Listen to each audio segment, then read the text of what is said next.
Central pollution board ने guidelines में साफ साफ लिखा हुआ है कि जब भी आप ODMS पोर्टल पे किसी भी डिवाइस को रजिस्टर कर रहे हैं तो आपको IoT डिवाइस के थ्रू उसको रजिस्टर करना है। IoT डिवाइस मार्केट में बहुत सारे OEMs हैं जो डिफरेंट टाइप के IoT डिवाइस बना रहे हैं, लेकिन सेंट्रल पोल्यूशन बोर्ड ने IoT डिवाइस के लिए एक प्रॉपर स्ट्रक्चर बनाया है कि आपको इस टाइप का IoT डिवाइस होना चाहिए जिसके अंदर ये फैसिलिटी हो कि आप कोई भी इंस्ट्रूमेंट को जब आप रजिस्टर करते हो ODMS पे तो उसके लिए आपको IoT डिवाइस के थ्रू ही रन करना पड़ता है। जैसे आप EXE फाइल डाउनलोड करते हैं,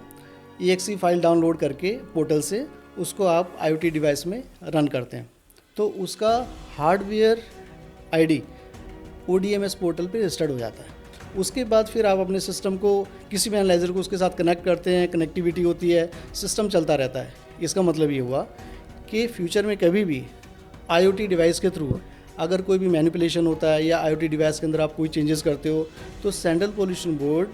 की टीम उसको चेक कर सकती है क्योंकि उनके पास उस IoT डिवाइस का हार्डवेयर ID रजिस्टर्ड है। लेकिन अभी क्या हो रहा है,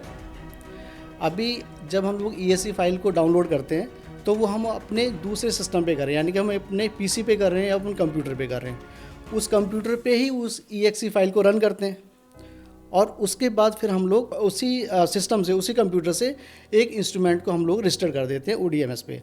अब CPCB के पास फ्यूचर में रिकॉर्ड किसका रहेगा, उस लैपटॉप का या उस कंप्यूटर का या उस डिवाइस का जिससे मल्टी इंस्ट्रूमेंट आप रजिस्टर्ड कर रहे हो। फ्यूचर में CPCB के पास कोई भी ऐसा डाटा रिकॉर्ड नहीं रहेगा जिससे कि वो IoT डिवाइस के अंदर मैनिपुलेशन को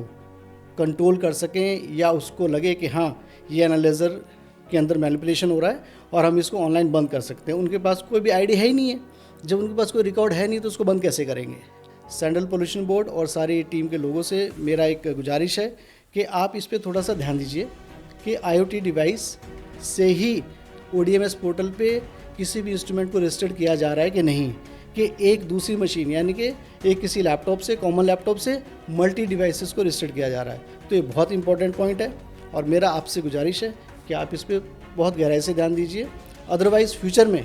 आपकी जो मेहनत है, आपने जो पोर्टल बनाया है, जिस पर्पज़ के लिए बनाया है वो पर्पज़ आपका 100% तो पूरा नहीं होगा, ये तो मैं श्योर हूँ।